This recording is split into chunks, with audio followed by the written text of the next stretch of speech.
Asema hivi, kwa maana kumekuwa wokovu mbinguni. Amen. Wokovu umepatikana wapi? Kwa maana Kristo ametokea. Kristo ametokea. Huyo ndo Kristo aliyekabidhiwa ufalme. Huyo alipokabidhiwa ufalme akatafuta makao ni wapi? Ndani ya moyo wa mwanadamu. Amen. Nasema kumekuwa wokovu. Wokovu haukai mbali na mtu anayotaka wokovu. Anaposema kunakuwa wokovu, maana yake nilipo kuna mtu wa kuniokoa na uharibifu. Siwezi nikasema kumekuwa na wokovu alafu sina mtu wa kuniokoa sasa hivi. Ninaposhangilia wokovu, maana yake tayari hajanielewa. Kama ufalme wa Mungu napatikana ndani mwangu, maana yake mimi ndio mbingu. Anaposema kumekuwa wokovu mbinguni, ndio maana akasema ninyi si wa dunia hii, mngekuwa wa ulimwengu huu mngependwa, ila kwa sababu sio wa hapa msimuwezi mkapendwa, wala roho ajaye sio wa mtawala wa hapa, nyie sio wa hapa. Lakini nasema hivi, ole wa nchi na bahari, kwa maana wewe tayari ni ufalme. Ole haipo kwako, bali kwa nchi na bahari na wakaao humo, sio walio na ufalme. Tayari kwenye ufalme kuna wokovu umetokea. Nielewe hicho kitu. Kwenye ufalme mbinguni wokovu umeshatokea. Yule mshtaki ameshaondoshwa, lakini ole wa mbingu na bahari, wa nchi na bahari, kwa maana ndiko alikoshuka mshtaki. Hayupo kwenye ufalme tena, bali yupo kwa nchi na bahari. Na wewe sio wa nchi hii, bali wewe wa ulimwengu wa roho, na hujazaliwa hapa. Hawawezi kukupenda, kwa maana hapa tayari kuna mharibifu. Sasa usipoelewa ni kuendelea kujitabisha, kwanza kutafuta, na yule aliyekuja kuwashtaki atakushtaki kwa sababu umeshaambiwa alafu hujui. Yeyote aliyeshika silaha ambaye ajui matumizi yake atakuja na yeye anamfiatua yeye mwenyewe. Kwa wengi wanafiatuliwa kwa sababu hajui matumizi ya ufalme, wala hawajui kwamba tayari yupo ndani yao, wanaendelea kutafuta. Nikisema chukua hela nikaiweka hapa, au unasema dhahabu hiyo wewe unaiona kama jiwe, akija naye ijua na kuapua tu hivi kimya kimya, atakwambia mbona hamna hapo, huko ameshaichukua. Kwa sababu gani? Wewe unajua amechukua jiwe, lakini ameshachukua tayari dhahabu ambapo umeambiwa hiyo hapo.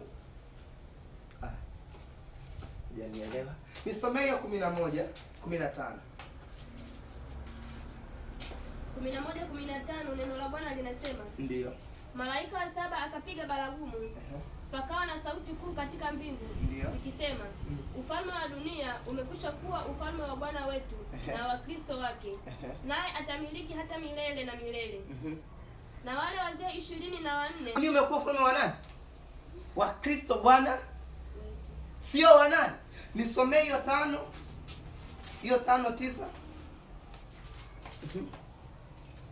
5:9 neno la Bwana linasema, ndio, nao waimba wimbo mpya wakisema, wastahili wewe kukitwaa hicho kitabu na kuzifungua muhuri zake, kwa kuwa ulichinjwa ukamnunuliwa Mungu kwa damu yako watu wa kabila na lugha na jamaa na taifa, ukawafanya kuwa ufalme na makuhani. Sema ushukuriwe wewe uliyemnunulia Mungu watu, alafu watu sio watu tena, bali ni ufalme, ukawafanya ufalme. Siko mnaelewa hapo? Ushukuriwe kwa sababu umewanunua hao watu, umewafanya ufalme. Sio kwamba wautafute ufalme wao tu, ni ufalme. Sasa wewe ufalme unatesekaje? Kwa sababu hujui kwamba mimi ni ufalme. Maana kwa kwambia kikubwa ni kuzifichua kanuni za kimbingu, kuziishi, sio kutafuta ufalme, kwa maana wewe ndiye ufalme. Nasema nisiendelee kule sana, ngoja nikueleza habari za ufalme. Wewe ni nani ujielewe. Sasa watu wengi hawajijui kwamba yeye ni ufalme, anaendelea kutafuta ufalme. Ingawa sema ashukuriwe aliyewanunua watu wa kila lugha, wa kila kabila, akawafanya kuwa ufalme. Lakini yule mshtaki hawezi kushtaki ufalme, anawashtaki watu wanaotafuta ufalme. Aliyeupata ufalme hawezi kushtakiwa. Kwa ukiona unashtakiwa, jiangalie, jiulize mara mbili, kwa nini? Maana yake mimi tayari sio ufalme. Palipo na Kristo penye kiti cha enzi hawezi kuingia Lucifer, kwa maana pana wokovu. Na Lucifer na Kristo anakaa ndani ya mtu. Na Lucifer ni mpinzani wa Kristo. Alipoketi mfalme hawezi kusogelea, kwa maana tayari pana wokovu. Inawezekanaje aliye na Kristo kuteseka? Ndio maana alipong'atwa na nyoka imeandikwa hivi, utamponda kichwa naye atakung'ata kisigino. Yeye alipong'atwa na nyoka kwa sababu yeye ni ufalme, akapukutia kwenye moto, sio kutafuta dawa ya kuweka sumu. Kwa nini? Tayari yeye ni ufalme, ndani yake kuna wokovu. Alipokuwa gerezani akaimba, hakuangalia teso wala ziaka, kwa maana yeye ana wokovu, milango ikafunguka. Kwa sababu gani? Ufalme una wokovu wenyewe. Hajanielewa mtu mmoja? Mmoja amenielewa? Amen. Yaani nilimwomba Mungu somo kwa muda mrefu, nilifundisha nikapata kibali cha leo jioni. Nitaka nifundishe asubuhi nikashindwa. Nikapata kibali cha leo jioni. Kuna masomo mengine sio ya kuforce ufundishe, kwa maana ni makubwa, yamejificha. Unanielewa?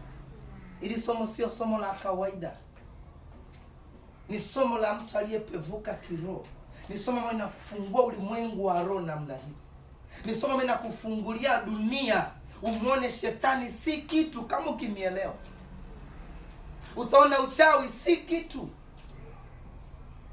Ukinielewa.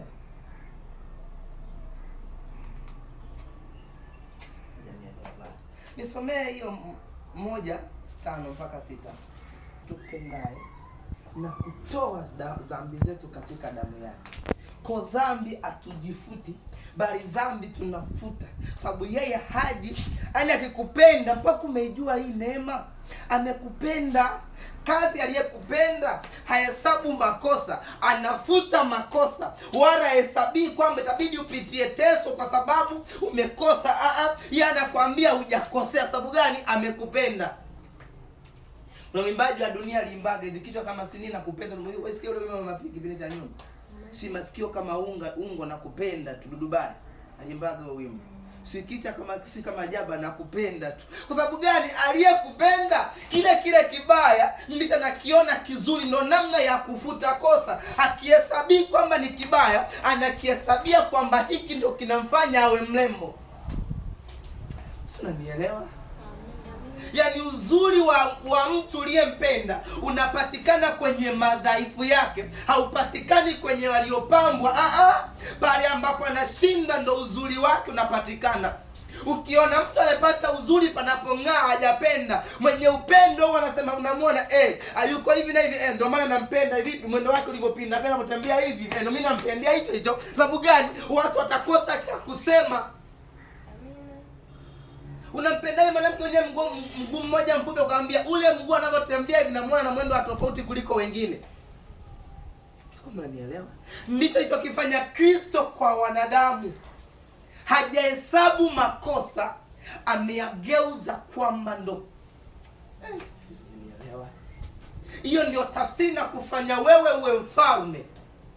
Kukufanya wewe ufalme, akasema ukamnunulia Mungu watu wa kila kabila na ukawafanya ufalme.